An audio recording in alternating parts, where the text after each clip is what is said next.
J'ai su que quelque chose clochait dès que j'ai posé le pied sur le perron de mon frère.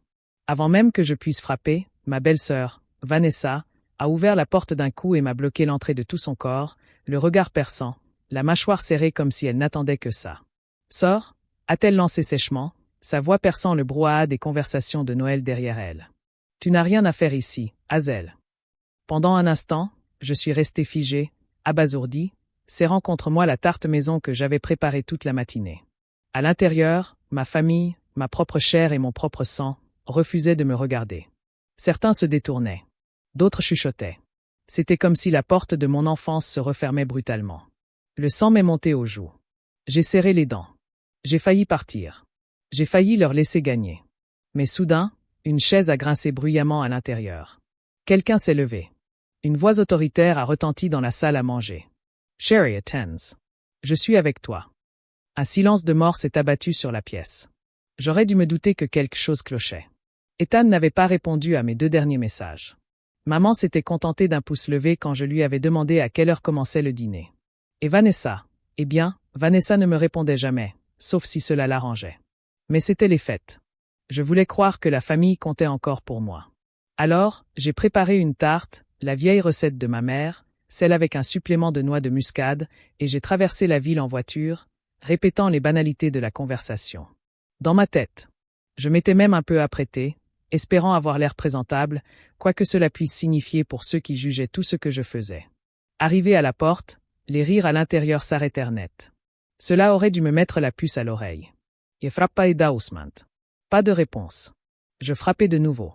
Soudain, la porte s'ouvrit brusquement et Vanessa envahit l'encadrement comme un mur d'hostilité et de parfum hors de prix. « Qu'est-ce que tu fais là ?» demanda-t-elle.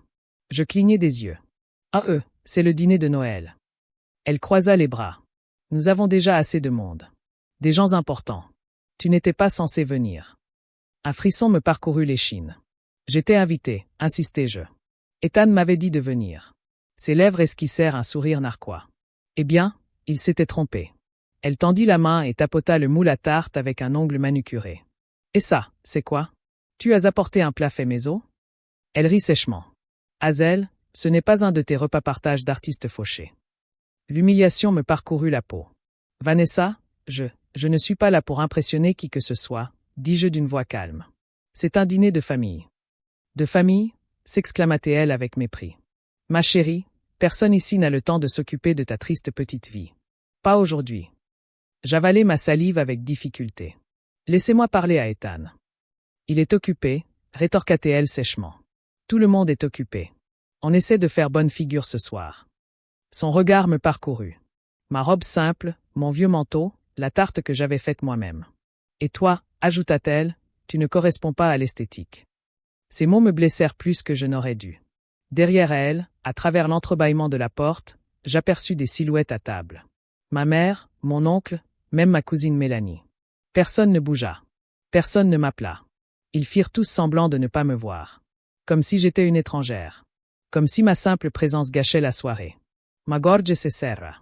D'accord, murmurai-je. Très bien. Si vous ne voulez pas de moi, je m'en vais. Je reculai, la chaleur me brûlant le dos. Vanessa laissa hecha per un soupir de soulignement. Soulagée, en réalité, de me voir abandonnée. Bien, dit-elle. Maintenant, retourne-toi.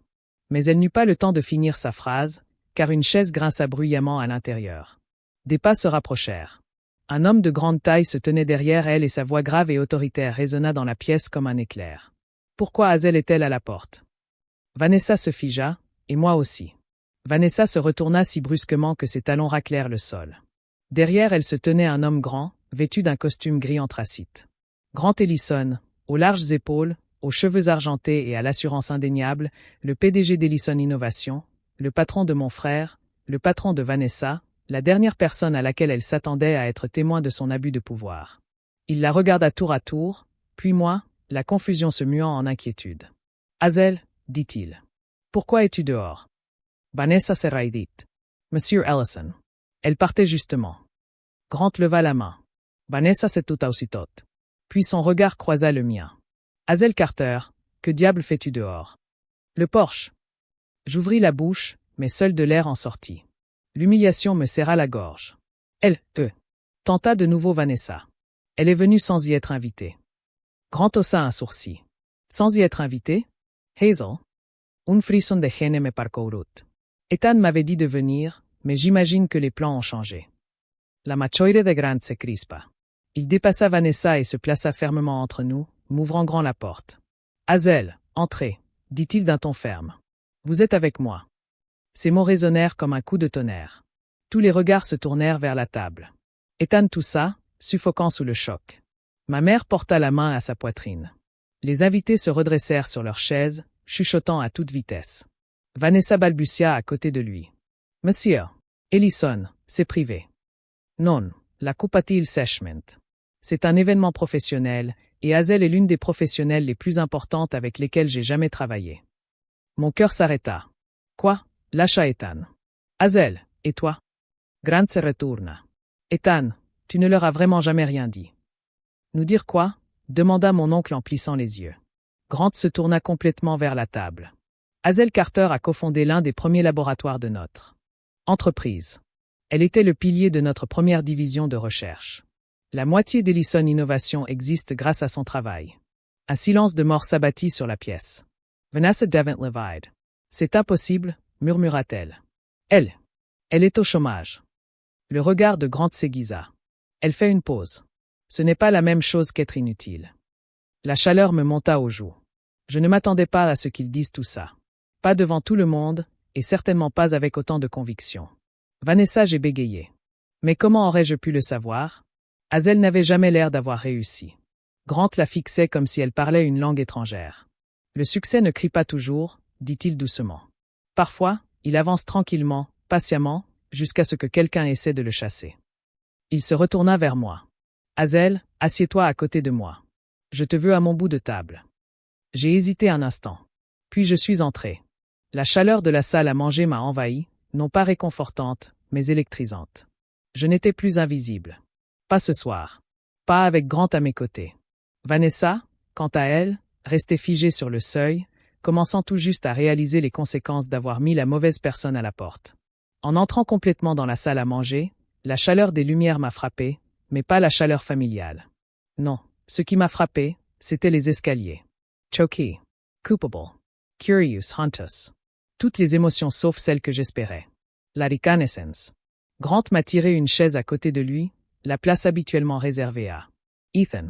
Vanessa nous regardait, la mâchoire grande ouverte, comme si elle ne savait pas si elle devait crier ou s'évanouir. Je posai délicatement ma tarte sur la table. Personne n'y toucha. Grant me versa un verre d'eau gazeuse. « Ça va » demanda-t-il doucement. J'acquiesçai.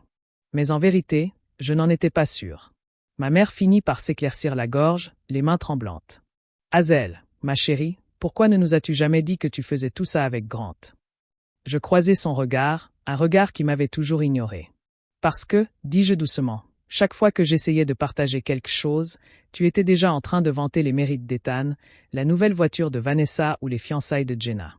Il n'y avait jamais de place pour ma voix. » Ethan fixa son assiette, la honte lui montant au cou. « Hazel, je ne savais pas, » murmura-t-il. « Yesao Pirai. Tu ne m'as jamais posé la question. » Grant balaya la table du regard, peu impressionné par chacun d'eux. « Tu devrais le savoir, » dit-il calmement. « C'est Hazel qui a sauvé le lancement de notre premier produit. C'est grâce à elle qu'on a une division IA aujourd'hui, » balbutia mon oncle. Ouf, on pensait qu'elle avait juste un hobby, l'informatique, ou un truc du genre. Mes lèvres se tordirent légèrement.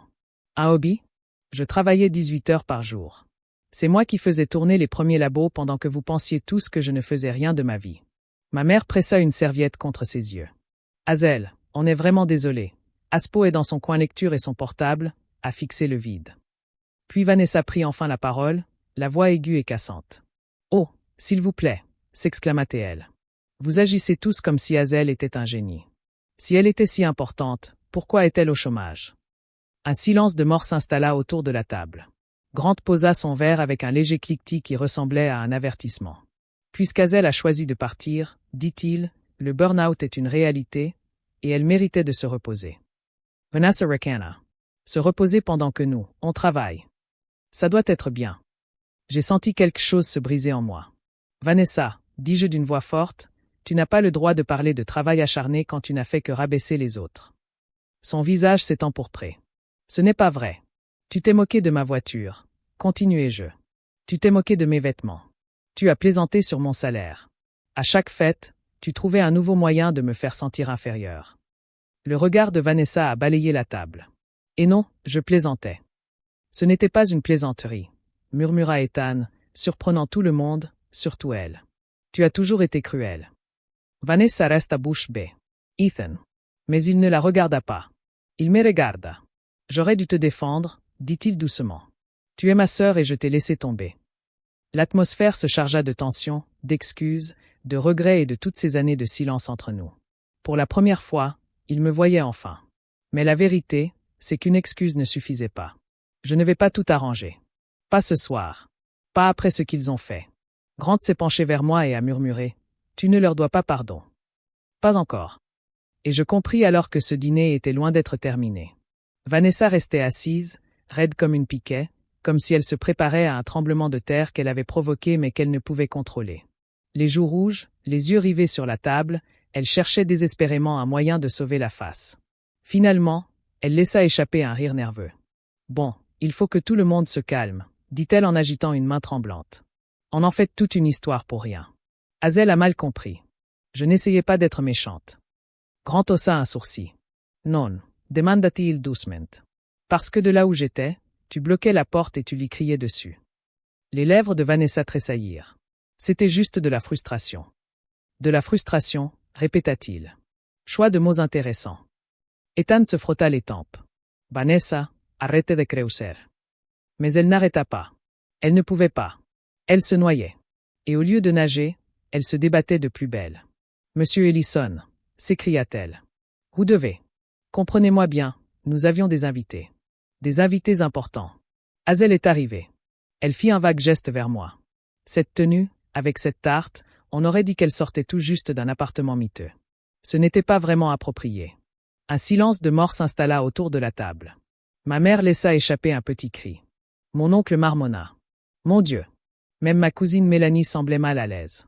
Grant se pencha en avant, les coudes sur la table, la voix suave et menaçante. Et qu'y a-t-il exactement d'inapproprié chez Hazel? Demanda-t-il. Vanessa de Glittet. Je veux dire, elle n'est pas vraiment présentable pour un rendez-vous professionnel. Un murmure parcourut la table. Le visage de Grant se durcit. Vanessa, laissez-moi vous expliquer clairement. Hazel Carter S. Plus compétente, plus intelligente et plus précieuse que la moitié des cadres de cette ville, y compris certains présents dans cette pièce. Entraz. Sa bouche s'ouvrit de stupeur. Je ne voulais pas dire qu'elle était incapable, mais vous avez insinué qu'elle ne méritait pas de respect. La voix de Grant était glaciale. Et je ne tolère pas ce genre de comportement de la part de mes collaborateurs. Vanessa. Vanessa Pallet Instantainment. Quoi? Attendez, je fais partie de votre équipe pour le moment, dit Grant. Ethan se raidit à côté d'elle. Grant. Non, répondit Grant sèchement. Elle doit entendre ça. Vanessa eut le souffle coupé. Qu'est-ce que vous insinuez? Grant joignit les doigts, le regard fixe. Je reçois des plaintes de votre service depuis des mois. Votre équipe prétend que vous faites du micromanagement, que vous vous appropriez le travail des autres et que vous vous défaussez de vos responsabilités quand quelque chose tourne mal. Mon cœur fit un bond. Je n'étais au courant de rien. Vanessa secoua violemment la tête. Non, ce ne sont que des mensonges. Rien de tout cela n'est vrai. Grant inclina légèrement la tête. On verra bien. L'audit interne a commencé ce matin. Elle devint livide. Ethan la fixa comme s'il ne reconnaissait pas la femme à côté de lui. Vous ne m'avez jamais parlé de ces plaintes, murmura-t-il. C'est parce qu'elles sont infondées, s'écria Vanessa. Ils sont jaloux. Ils essaient de me saboter. Grant soupira simplement. Amusant. C'est ce que disent les gens quand leur comportement. Finalement, elle les rattrapa. Vanessa jeta un regard circulaire à la table, cherchant désespérément du soutien. Personne ne parla. Pas une seule personne. Elle était seule pour la première fois, et elle le savait. L'ironie de la situation ne m'échappa pas. Elle voulait que je me sente insignifiante, invisible, honteuse. À présent, c'était elle qui se recroquevillait sur sa chaise, tremblante dans le silence qu'elle avait instauré. Et le dîner ne faisait que commencer. L'annonce de Grant fit l'effet d'une bombe dans la salle à manger. Vanessa le fixa, les lèvres tremblantes, les yeux écarquillés par cette peur qu'elle réservait d'ordinaire au ragot sur la chute des autres. Sauf que cette fois, c'était elle la chute. « H, comment osez-vous enquêter sur moi sans me prévenir » s'écria-t-elle, la voix brisée par la panique. Grant ne s'y a pas. Quand j'ai reçu 3 rapports distincts concernant une responsable maltraitant son équipe. Je n'ai pas besoin de votre permission, lança Vanessa d'une voix plus aiguë. Mon équipement. Ils veulent toujours des raccourcis, et quand je les pousse à travailler, ils déforment tout. Ça suffit. Lança Grant sèchement, son ton tranchant ses excuses, la laissant abasourdie et sans voix. Ma mère murmura, « Mon Dieu !» Mais je ne pouvais pas détourner le regard. J'avais l'impression que tous mes nerfs étaient à vif, prêts à se rompre. Vanessa se tourna vers Ethan, lui serrant le bras. « Ethan, dis-lui. Dis-lui que je ne suis pas un mauvais manager. » Mais Ethan retira lentement son bras. Il n'avait pas l'air en colère. Il semblait perdu. « Vanessa, dit-il doucement. Je ne sais même pas quoi dire. » Son visage se décomposa. « Tu es censé me défendre, dit-il en secouant la tête. Ce soir, je ne crois pas pouvoir. » Vanessa eut le souffle coupé. Elle me regarda comme si j'étais responsable de l'effondrement de son monde. « C'est ta faute, siffla-t-elle. Tu es venu ici pour tout gâcher. » Ma chaise grinça lorsque je me levai. « N'ose même pas m'accuser, dis-je, la voix tremblante de fureur. J'ai frappé à une porte. C'est tout ce que j'ai fait. C'est toi qui m'as humilié devant tout le monde. » Vanessa s'avança, les yeux flamboyants. « Tout est ridiculisé. Je ne t'ai pas demandé de venir ici comme si tu avais tout perdu. » Je sentis une brûlure intense derrière mes yeux.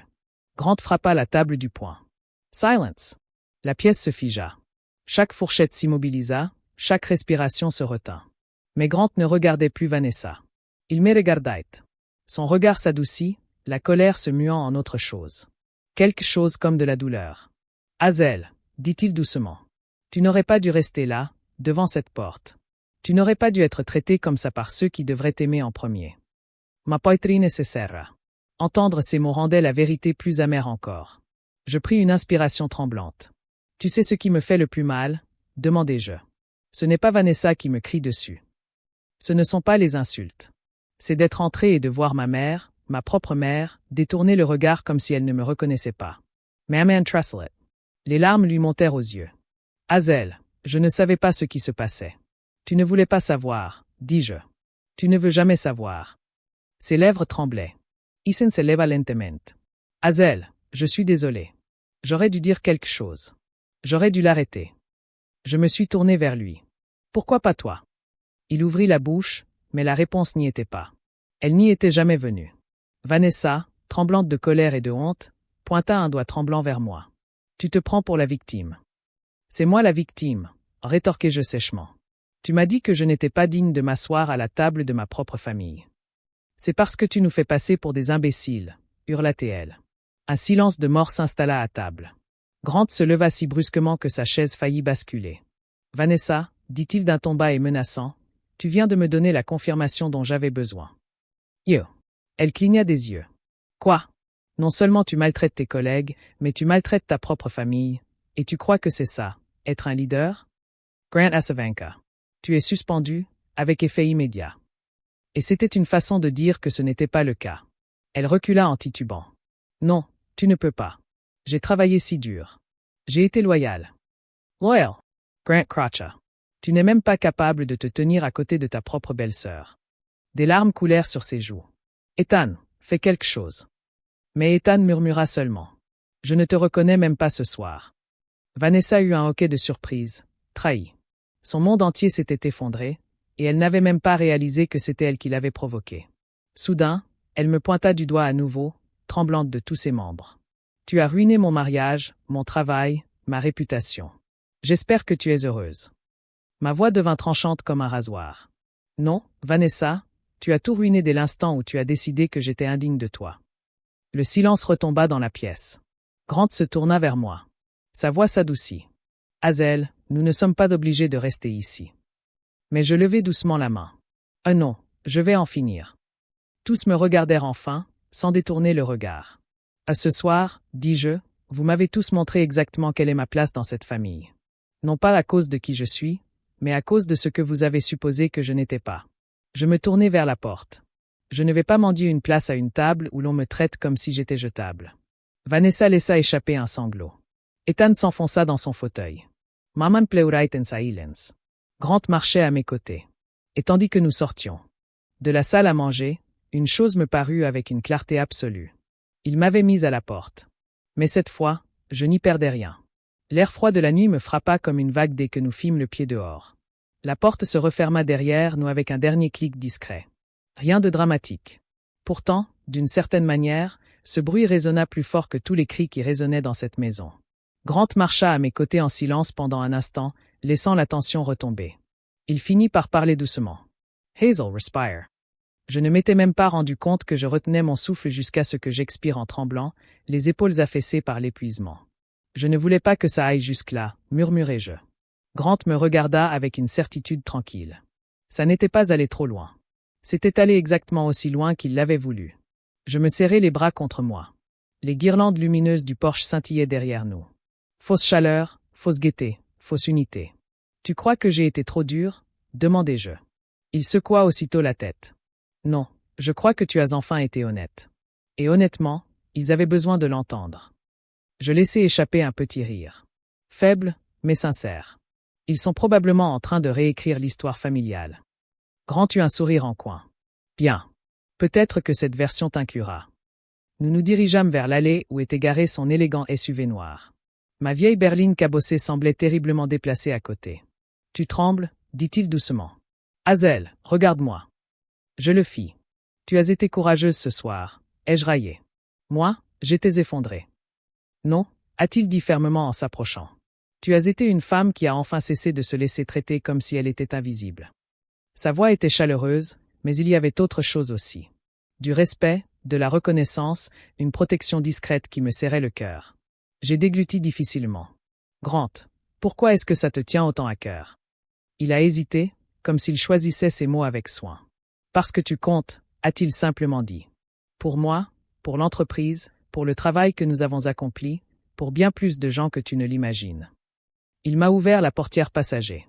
Allez, tu ne devrais pas rentrer seul avec ce poids émotionnel. On s'en va, ai-je demandé. Oui, a-t-il dit.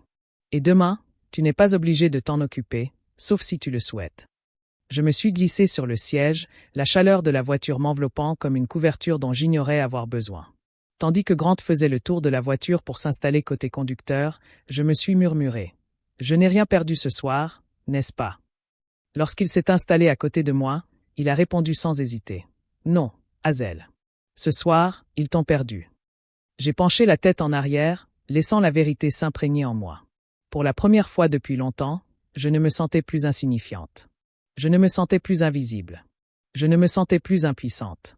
Je me sentais libre. Mon téléphone s'est mis à vibrer avant même le lever du soleil le lendemain matin. Au début, je l'ai ignoré, me tournant sur le côté, me couvrant la tête avec la couverture, espérant que le monde m'accorderait une heure de calme. Mais il n'arrêtait pas de vibrer. Quand je l'ai finalement décroché, l'écran était rempli d'appels manqués. Ethan, 12 appels manqués. Maman, 7 appels manqués. Enkneu. Numéro 3, appel manqué. Sans doute la crise de nerfs de Vanessa sur un téléphone jetable. J'ai jeté le téléphone de côté, mais il a vibré de nouveau, un nouveau message d'Ethan. Hazel, s'il te plaît. Il faut que je te parle. Vanessa ne sera pas là. Juste moi. Il faut que je règle ça. Régler ça. Ces mots me pesaient sur la poitrine comme une pierre. Après une heure à fixer mon café, j'ai enfin répondu à mon message. Un café tranquille, sans prise de tête. Quand je suis arrivé, Ethan était déjà là, affalé sur une chaise près de la fenêtre, l'air de ne pas avoir dormi depuis des jours. En m'approchant, il s'est levé si brusquement qu'il a failli renverser sa tasse. Hazel, a-t-il soufflé. Merci d'être venu. Je me suis assise en face de lui. Il semblait plus petit, comme si le poids de tout avait enfin écrasé le peu de fierté auquel il s'accrochait. Il se frottait nerveusement les mains. Je te dois les plus grandes excuses de ma vie. Un silence pesant et nécessaire s'est installé entre nous. Hazel, a-t-il poursuivi, la voix brisée. Je l'ai laissé te maltraiter. J'ai laissé ma propre femme harceler ma sœur parce que je ne voulais pas de conflit. Je pensais que maintenir la paix signifiait se taire. Je le fixai du regard. Ethan, ton silence était le conflit. Il grimaqua. Je sais. J'aurais dû te défendre hier soir. J'aurais dû te défendre chaque fois que Vanessa t'a rabaissé. J'ai failli à mon rôle de frère. Il déglutit difficilement. Peux-tu me pardonner? Je me suis adossé, laissant ces paroles résonner en moi. Le pardon n'était pas facile. Le pardon n'était pas instantané. Le pardon se méritait. Je ne sais pas encore, dis-je honnêtement. Mais je suis prêt à voir si nous pouvons reconstruire. Ses yeux s'illuminèrent de soulagement. Je ferai tout ce qu'il faut, murmura-t-il. Vanessa et moi, nous ne sommes pas en bons termes. En la voyant te traiter ainsi, en me voyant impuissant, quelque chose s'est brisé en moi. Une partie de moi voulait le plaindre. Une autre partie voulait crier. J'ai choisi l'honnêteté. Ethan, la Hazel de mon enfance, aurait accepté n'importe quelles excuses. J'ai expire. Mais je ne suis plus elle. Il a hoché lentement la tête. Tu es plus forte maintenant, a-t-il dit. Et je suis fier de toi. Pour la première fois depuis des années, il a dit quelque chose qui sonnait juste. Nous avons parlé pendant près d'une heure de limites, de respect, des années de petites blessures qui s'étaient accumulées pour former une plaie que ni l'un ni l'autre n'avions nommée jusqu'à présent. Et quand je suis sortie du café, je ne me sentais pas guérie, mais plus légère, car la reconstruction ne commençait pas par le pardon. Elle commençait par la vérité. Une semaine passa. Une semaine de silence de Vanessa. Une semaine de messages prudents et réguliers d'Ethan. Une semaine où je me suis enfin souvenu de ce que c'était que de respirer. J'avais trouvé mon rythme. Des matins tranquilles avec un café. Des après-midi passés à mettre à jour d'anciens dossiers. Des soirées où je m'autorisais enfin à me reposer sans culpabilité. Mais tout a basculé vendredi matin. Grant m'a envoyé un texto. Ton bureau est prêt. Mon cœur s'est emballé. J'ai pris la voiture pour aller à Ellison. L'innovation, le trac au bout des doigts. La façade vitrée du bâtiment reflétait le soleil matinal, presque aveuglant, comme s'il me mettait au défi d'incarner une nouvelle version de moi-même. En entrant, les employés m'accueillirent avec des sourires chaleureux, loin des regards dédaigneux auxquels je m'étais habitué au fil des ans. Bienvenue à nouveau, Hazel. Nous sommes ravis de vous revoir. Nous avons entendu parler de vos excellents travaux précédents. Pour une fois, ce n'était pas de la flatterie, mais de la reconnaissance. Grant m'attendait devant un bureau d'angle. Des murs de verre élégants, du matériel neuf et une plaque sur la porte. Hazel Carter, directrice de l'innovation. Je clignai des yeux, stupéfaite. Grant, c'est exactement ce que vous méritez, termina-t-il pour moi. Exactement ce que vous avez gagné depuis longtemps. Il entra avec moi, les mains dans les poches. Je ne vous ai pas fait revenir par pitié ou par sentimentalisme, dit-il. Je vous ai fait revenir parce que cette entreprise a besoin de votre intelligence et j'ai besoin de quelqu'un en qui je peux avoir confiance pour diriger notre prochain projet. Le poids de ses paroles m'envahit. Du reassurance. Ça me donne de la force. Je ferai de mon mieux, ai-je murmuré. Je sais, a-t-il répondu. C'est pour ça que tu es là. Ce soir-là, alors que je me tenais près de la fenêtre de mon bureau donnant sur la ville, mon téléphone a vibré. Un message d'Ethan. Hazel, je commence une thérapie et j'ai demandé la séparation. J'en ai assez de protéger quelqu'un qui détruit les gens. Merci de m'avoir montré la vérité, même si elle faisait mal. J'ai lu le message 2 fois, m'autorisant à ressentir à la fois de la tristesse et du soulagement. Ce n'était pas parfait. Rien n'était miraculeusement résolu, mais c'était quelque chose de réel. Grant a frappé légèrement avant de rentrer à mon bureau. Prête à partir? A-t-il demandé. J'ai regardé la silhouette scintillante de la ville, la plaque avec mon nom, l'avenir qui m'attendait juste derrière la vitre. J'ai souri. Oui, ai-je dit. Je suis prête. En sortant ensemble, j'ai réalisé quelque chose. La fille qui se tenait autrefois sur le seuil, tremblante, invisible, indésirable. Elle avait disparu. Et à sa place se tenait une femme qui avait repris confiance en elle. Une femme qui refusait d'être mise à l'écart.